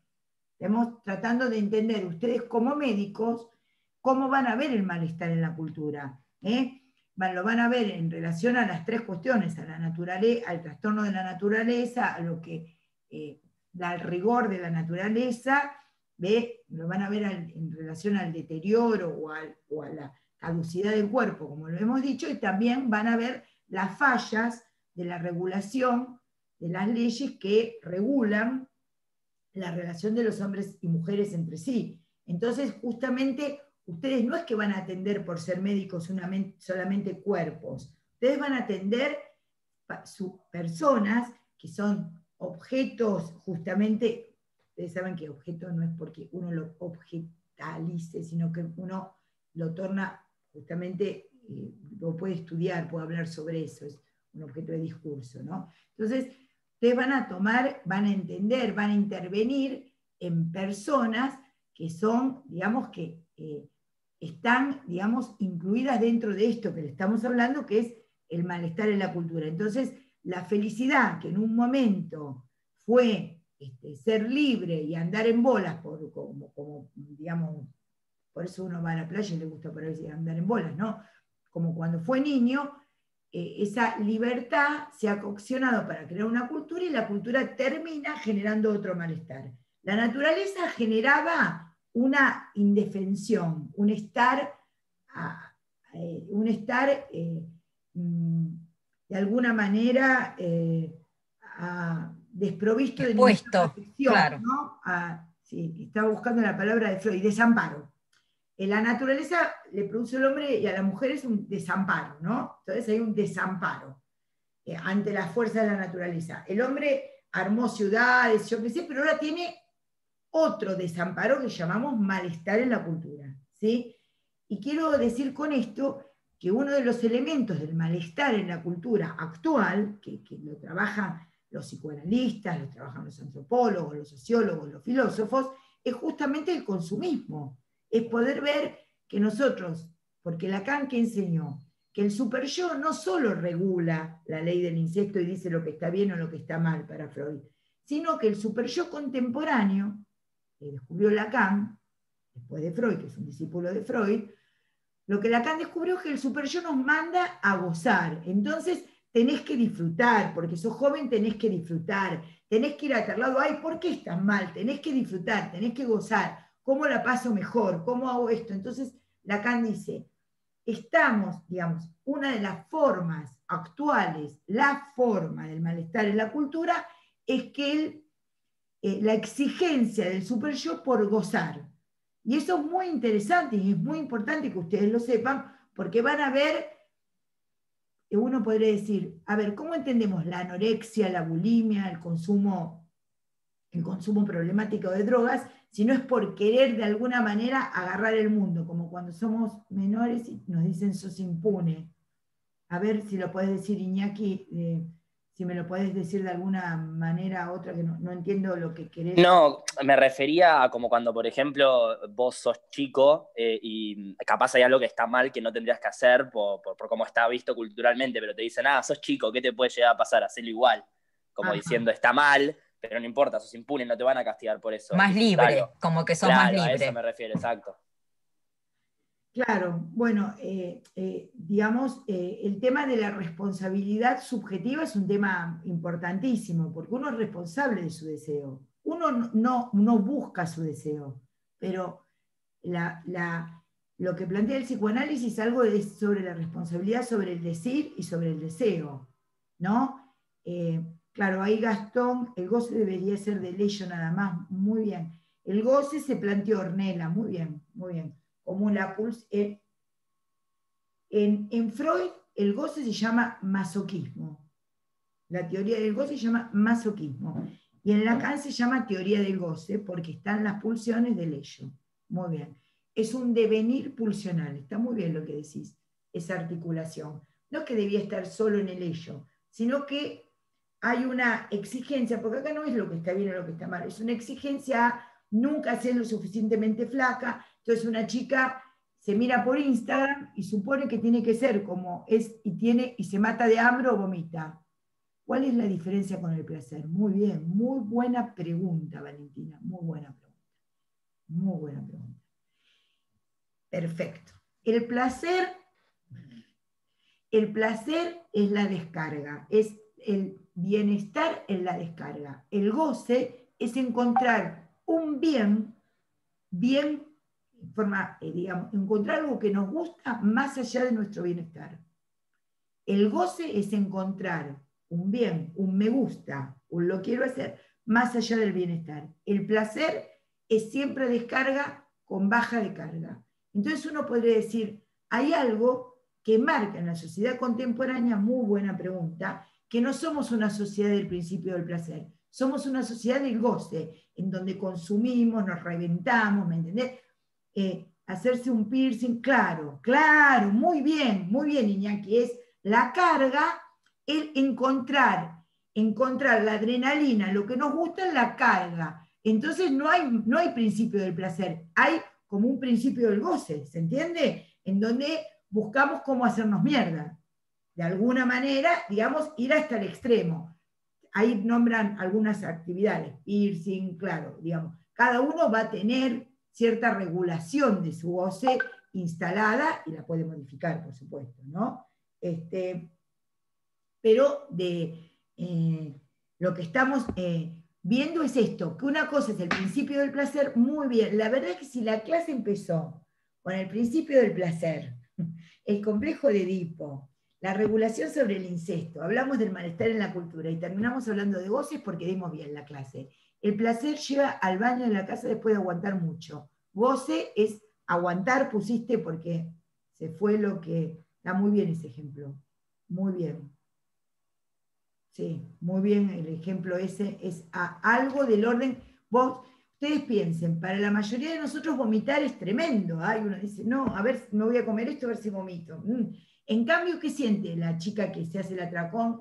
Siente algo de un goce en eso, que va en contra de su salud, en contra de sí misma, y bueno, y lo encuentra ahí. Entonces, encontrar en el mal un bien es algo del orden de un goce. ¿De qué? De un mal en relación a cierta persistencia de la vida. Se ponen en juego muchas veces la vida misma, se pone en juego la vida misma para arribar a una dimensión de lo que nos gusta. Por eso se le decía masoquismo, exactamente. Bueno, entonces el vomitar la comida, ¿qué es? El vomitar la comida es una expresión justamente bárbara de lo que podríamos plantear un aspecto de masoquismo, de goce. Para los parciales estamos odiados, pero la paz nos gusta. Claro, algo de lo que nos gusta tiene que ver con el placer y con el goce. Los deportes extremos, exactamente. Eso tiene que ver con cierta dimensión de la cultura actual y cierta dimensión de entender que hemos pasado a una cultura del goce. ¿No es síntoma también el vomitar? Muy bien, Yanina. ¿Sí? Todo síntoma tiene un aspecto del goce. Muy bien, muy buena pregunta, muy buenas preguntas. Todo síntoma todo síntoma de alguna manera, para el profe, el goce es más allá del bienestar, el placer es para el bienestar, claro. El goce es más allá del bienestar, sí. Se está vomitando. Bueno, por ejemplo, eso puede ser lo que dice, se está vomitando porque algo no se dice. Sí, algo nos está diciendo y se está vomitando. Hay que trabajar para eso porque esa máxima universal hay que trabajarla en la singularidad y particularización del paciente. Como el comer de más, claro, el comer de más justamente implica el atracón, ¿no? El comer de más implica el buscar el sentirse mal mediante el llenarse de comida, por ejemplo, exactamente. El comer de más, el comer de menos, ¿se entiende? Son nociones del goce. Sí. El alcoholismo, ser madre y el momento de parir, claro, bueno, muy bien. Profe, ahí no, tipo al momento de darse esa persona todo el atracón, ahí no tendría goce y después cuando va a vomitar, ahí sentiría placer, ¿o no? Entiendo cómo lo decís por carga y descarga. Si fuera así, funcionaría por el principio del placer, pero no es así. Porque busca un elemento en donde, digamos, casi te diría que la pregunta sería, ¿come para vomitar? Entonces, en ese punto uno puede decir, hay algo que está jugado en donde se vive como descarga. Está muy bien la pregunta. ¿Quién la hizo? Perdón, ¿con quién estoy hablando? Pues no veo a quién no está. Conmigo, con Gastón Cortés. Con Gastón Cortés. Gastón, está muy bien lo que preguntás, porque el paciente, la persona que sufre de bulimia, lo refiere así. Me sentía mal y al vomitar me sentí mejor, me descargué. Claro. Claro, por eso. Claro. Y en el momento así tipo de darse el atracón también está como claro, de alguna manera está... Después se siente culpable y vomita. Está solucionando una carga con otra carga. ¿Me entendés lo que te digo? Entonces por eso... ok. Porque está solucionando una carga con otra carga, ¿viste? Sacar un clavo con otro clavo, ¿entendés? Está resolviendo eso, aunque lo que la persona diga es, me descargué. Nosotros tenemos que entender cómo funciona en la política de los síntomas. Entonces, como la política del síntoma digamos, ¿qué tiene que ver en esto? Y con esto vamos cerrando. Que ustedes como médicos van a ver que la gente hace cosas en contra de sí mismos. Y tanto como hacemos cada uno de nosotros en contra de sí mismos, ¿entiende? Pero van a tener que ver cómo intervenir. Ojalá que la charla, la reunión, el Zoom de hoy, les haga pensar dentro de unos años, cuando ustedes estén ejerciendo la profesión, cómo se interviene con respecto a esto y lo complejo que es la intervención. Y cuando alguien tomó mucho alcohol y vomita, pero después sigue tomando, sería goce. Goce va con C, goce va con C. Gozar va con Z. Todos los verbos que terminan en zar y van con Z, después cuando se escriben, no existe C y ci con Z, excepto encima y otras excepciones. No es con C. El claro, como una persona, por ejemplo, consume cocaína y después, una persona consume cocaína, se queda muy dura y dice, no, para aflojar la dureza tome alcohol, por ejemplo. Entonces uno podría decir, goce saca goce. ¿Entiende? Entonces, pero es la idea justamente de estar avanzando siempre en el lugar de la carga, de lo que sería encontrar el gusto más allá de la tranquilidad, más allá del principio del placer. Piensen en la adicción al trabajo, también es una adicción. Solución por sustitutivas, muy bien, Tomás, muy bien. Es lo que dice Freud, que es la tercera forma de resolver, sustituir un malestar por otro malestar. El síntoma sería sustituir un malestar por otro malestar. ¿Quieren comentar algo más? ¿Quieren preguntar? Me olvidé de decirle a alguien que tomara la nota de todo lo que iba diciendo porque para hacer después el sumario. Ay, me olvidé. Bueno, ¿quieren? Profe, Sí. perdón, o sea, por cómo lo estamos diciendo, pareciera... chicos. Iñaki soy yo. O sea, mi duda está en que por cómo lo estamos diciendo esto de los sustitutivos y demás, es como que la descarga entonces sería únicamente cuando realmente es algo que llevamos al placer, digamos, pero que nos hace bien. Muy buena pregunta, muy buena pregunta. Porque por cómo estamos diciendo el vómito, está bien, descarga, pero no te hace bien. Estamos diciendo un goce. Que somos sujetos muy interpelados por el goce y que logramos muy poca descarga como placer, ¿me entendés? Es claro. Un aparato que no funciona tampoco naturalmente, porque si uno tiene ganas de pillar, pilla y se descarga, pero uno dice, no me voy a estar pillando, estoy en el cine, tengo que esperar que termine la película o interrumpir e ir al baño. Entonces, uno puede decir, constantemente está interpelado ese placer casi natural por un goce cultural, ¿se entiende? Por eso, el artículo de 1920 de Freud se llama Más allá del principio del placer. ¿Qué descubre? Que el placer está absolutamente interpelado por la dimensión de la pulsión y de lo que después Lacan va a llamar teoría de los goces. Para Freud se llama masoquismo. Gracias. Entonces es muy difícil lograr eso. Antes hablaban de la maternidad. Claro, los deseos, por ejemplo, el deseo de ser madre. Sí, claro, uno tiene deseo de ser madre, bueno, pero después le duele el parto, tiene malestares, el puerperio, el nacimiento, los chicos que traen problemas. Uno puede decir, todo deseo, así como todo síntoma está contaminado de alguna manera porque está tomado por el goce, los deseos también tienen un contenido de goce. No es lo mismo el goce que el deseo, no es lo mismo. Pero los deseos tienen un grado importante de goce. Ustedes van a intervenir ahí como médicos, van a intervenir en todo ese quilombo. El analista interviene de otra manera, pero ustedes como médicos están en ese baile sin saber que bailan ese baile. La clase de hoy tiene que ver con que van a estar en ese baile, por lo menos que sepan que van a estar en un baile, en este del goce, del placer, del sujeto que lucha entre ser libre o no, del goce, de no sé qué, por lo menos que sepan en qué baile están. Profe, ¿podrías explicar el superyo en Freud? Sí.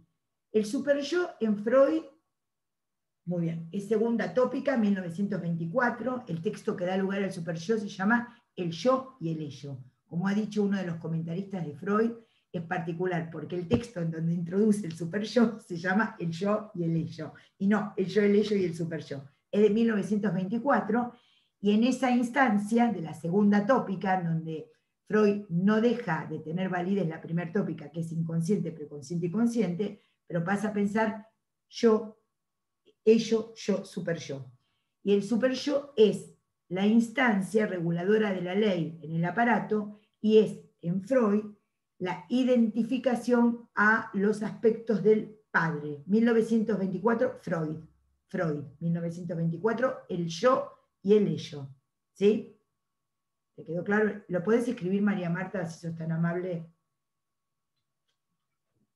Entonces, el super yo es la instancia, se define de dos maneras. Es la identificación a los aspectos prohibitivos del padre, o otra forma que tiene Freud de definir el super yo es la idea es la identificación al complejo de Edipo del padre. Digamos, el niño sale del complejo de Edipo con un super yo. Para Freud el super yo es regulador, es el que regula las actividades del sujeto. Para Lacan tiene otra teoría que es más tendiente, como ya les dije, al goce. Profe, ¿no es Lacan el de la segunda tópica? No. No. Freud tiene primera y segunda tópica. Primera tópica empieza a escribir en 1895 y termina en 1924, segunda tópica. Primera tópica, inconsciente, preconsciente y consciente. Segunda tópica, ello, yo y super yo, 1924.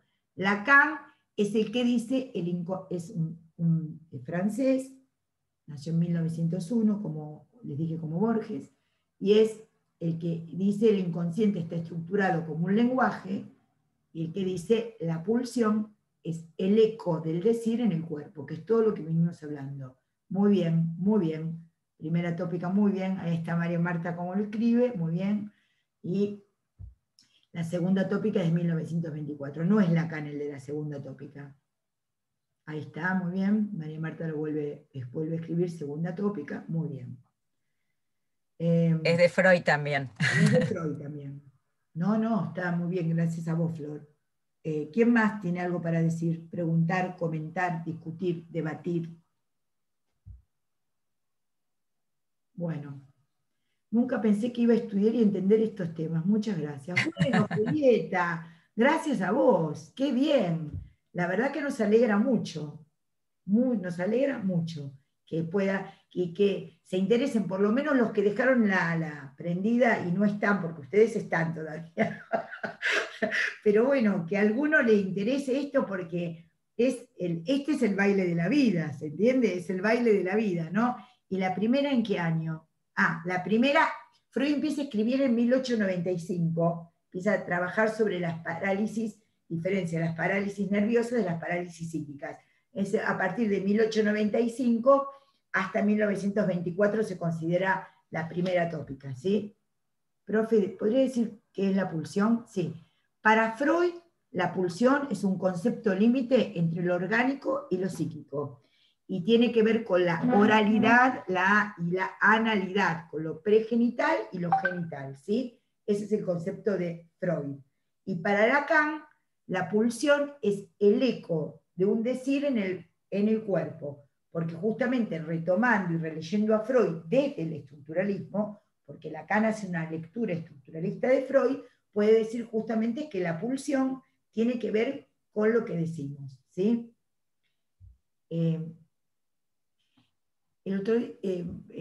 Podría dar ejemplos, bueno, es un tema dar ejemplos al psicoanálisis. Uno podría decir, el otro día una persona me decía que le había gustado un hombre, una mujer me decía que le había gustado un hombre porque era muy, muy buen mozo, ¿no? Y después me dice que no era tan buen mozo, y retrospectivamente después lo que me dice es que en realidad lo que le había gustado era porque tenía mucha plata. Entonces uno podría decir, lo sexual ahí es que tenga mucha plata, porque es lo que atrajo, ¿se entiende? Lo sexual no solamente tiene que ver con la forma del cuerpo, tiene que ver con la forma del cuerpo, pero tiene que ver con el decir. Entonces esa cuestión es tomada como sexual por el psicoanálisis. Bueno, ¿de ahí viene billetera mata galán? Bueno, por ahí por ahí te viene, ambas son sexuales. Esto es lo que quiero plantear para el psicoanálisis. Ambas son sexuales, no dejan de ser sexuales, son de la misma especie, porque hay un goce en juego en eso. Entonces podría plantearse de esa manera, ¿sí? Bueno, gracias por los comentarios. Estamos van a tener algunos comentarios que hacer en el foro. ¿Y cuántas clases nos quedan? Ahora la profe, ¿cuándo nos hacen pensar? Vamos a lo práctico, que... Esto también bueno, es práctico, ¿no? Pero sí. vamos a los bifes del examen, de la evaluación.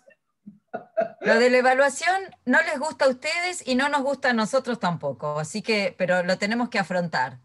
Así que ojalá no hubiera exámenes, sería mucho más divertido todo, pero bueno.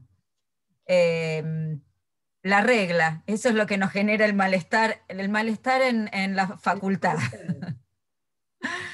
Bueno, el parcial, que es el 3 de diciembre, va a ser choice, como ya les adelantamos, con 25 preguntas. Les vamos a dar un tiempo, todavía eso lo tenemos que coordinar, pero será 1 hora, veremos el tiempo que nos digan que tiene que ser un examen de esas características.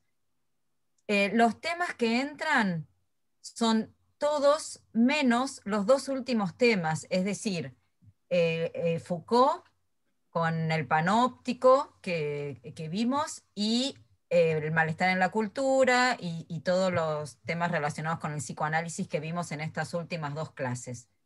Es decir, Foucault y Freud van directo al final, ¿sí? No van a ser evaluados en el parcial. La semana que viene vamos a hacer un espacio así de consultas, de charlas sobre los temas, vengan con las dudas. Presentaciones va con ese, chicos, presentaciones va con ese y representaciones. Representaciones sociales, es decir, ustedes tienen en el campus todo, ¿no? Todo.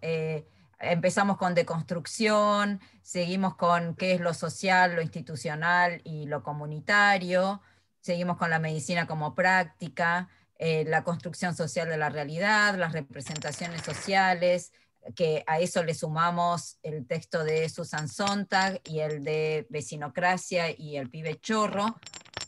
Bueno, todo eso va a ser parte del parcial.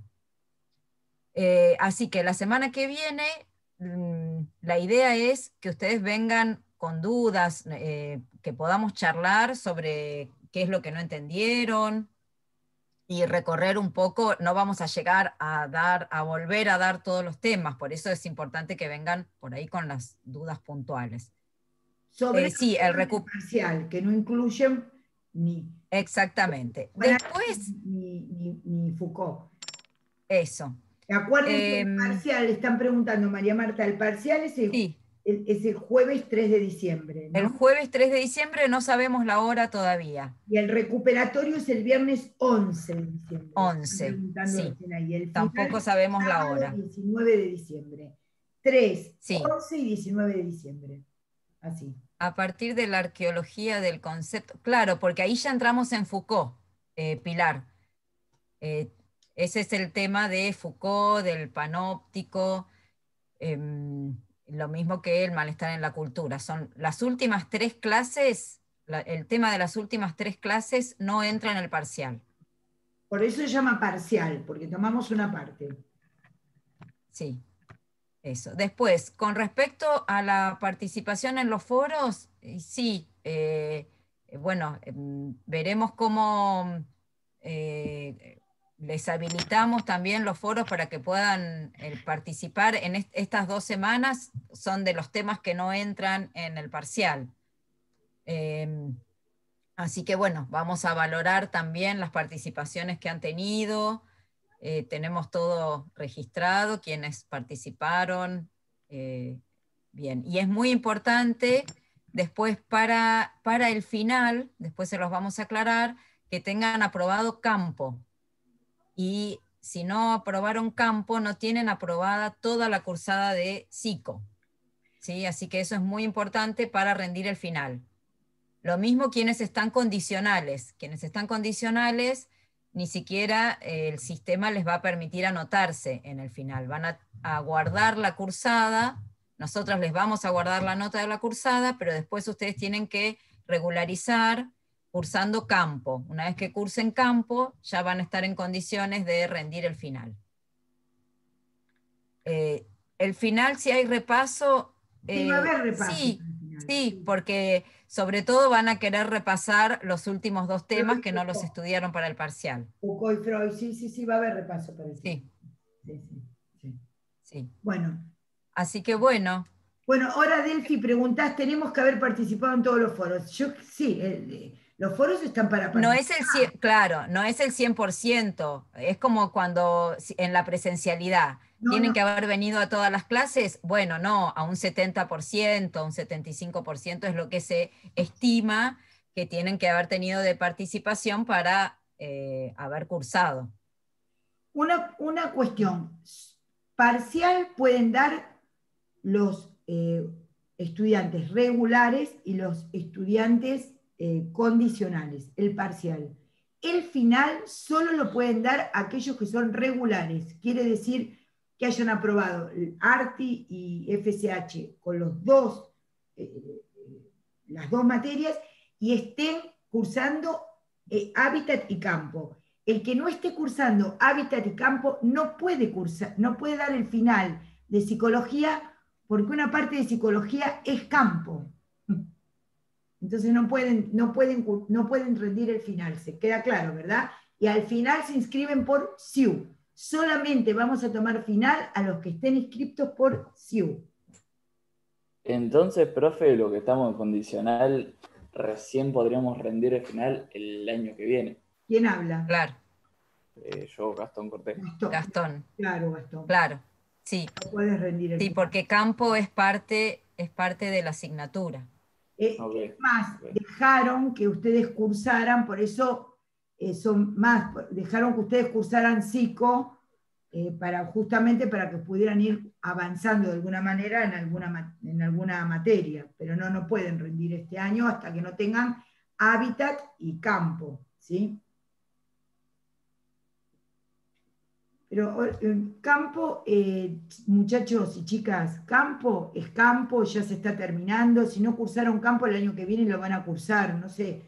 Nosotros estamos dando las pautas para dar el parcial, el recuperatorio y el final de psico. Ya la están cursando, como dice otra compañera, exactamente. Sí. Bueno, vamos a dejar acá una clase. Profe, tengo una pregunta. Sí, disculpe. Rocío, buen día. Bueno, mi pregunta es, para tener la cursada aprobada, ¿es necesario aprobar sí o sí el parcial? Sí, claro. Ahí está, gracias. El parcial es lo que hace que se apruebe la cursada. Si no aprueban el parcial, no pueden dar el final. El parcial o recuperatorio, claro. Si no aprueban ni el parcial ni el recuperatorio, tienen que cursarla de nuevo. El año que viene. Eso no es solo en psico, eso es en todas las asignaturas. El parcial, acá no existe la posibilidad de rendir las materias libre. O sea, todas las materias hay que cursarlas y para aprobar las cursadas hay que aprobar los parciales. Ahí está, muchas gracias. ¿Sí? Bueno. Bueno, gracias Ornella, gracias a todos los que estuvieron, a Gastón, a todos los que intervinieron. Hasta entonces en la última clase con nuevos temas y quedarían solo 2 clases más. Muy bien. Nos vemos entonces el próximo miércoles para repasar el parcial. 25 para repaso, ¿verdad? Repaso del parcial. Exacto, Muy bien. Sí, ¿quiere decir algo el profesor? Sí. No, nada. No. El 25 hacemos repaso, ¿sí? Muy bien. O sea que ya no hay más temas nuevos. No hay más temas nuevos. Sí, se va a grabar la clase de repaso. Sí. Bueno, que les vaya muy bien, gracias. Muy bien, muy amables, que les vaya muy bien. Gracias por haber participado. Gracias a mis compañeros docentes, a la doctora Mainetti, al doctor Loria, a todos los docentes que participaron. y a los estudiantes y estudiantes que hicieron las preguntas y participaron y aguantaron. Chau, que les vaya muy bien. Chau, chau. Chao, profe, muchas gracias. Chau, gracias. Chau. Chicas, chau.